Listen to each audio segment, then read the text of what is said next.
Balıq və digər su bioresurslarının ovuna görə kvota bölgüsü təsdiqlənib.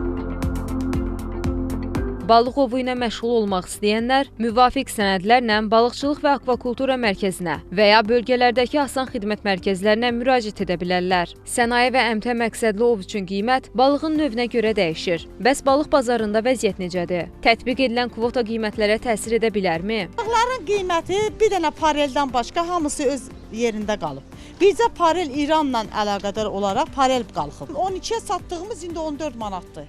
13-ə satdığımız indi 15-16 manatdır. İrandan gələn parellər var 15 manatdır kilosu. Çupra Türkiyədən gəlir 18 manatdır kilosu.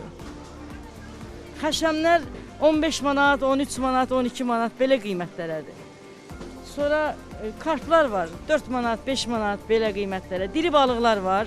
Diri balıqların qiyməti biraz ucuzdur. Satıcıların sözlərinə görə, bazarda tələbat ən çox farel və sazan balığınadır. Farel bir neçə gün əvvəl 16-17 manata da satılıb. Belamur 9 manatdır, sazanlar 7 manatdır, qiymətlər düşür. Farelin qiyməti qalxmışdı, 16-17 manat idi.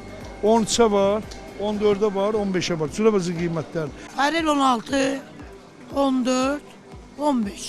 Sütüm yoxdur. Başqalanda var 22-dən başlayır. Xəşəm 17-yə 15-ə. Dəniz sazan 10 manat. Beluqa 45 manat. Qızıl balıq 33 manat.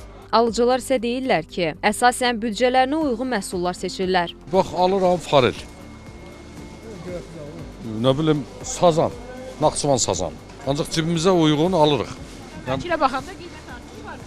Qiymət artımı var, əlbəttə ki, qiymət artımı var. Növbətdaş bahadır. O ki qaldı qoyulan kvota məsələsinə, satıcılar deyirlər ki, balıqları əsasən xaricdən alırlar. Bu səbəbdən də bazara elə də ciddi təsir etməyəcək. Nigar Polad, Fidan Əsədli, Cəfər Qasımov, Xəzər xəbər.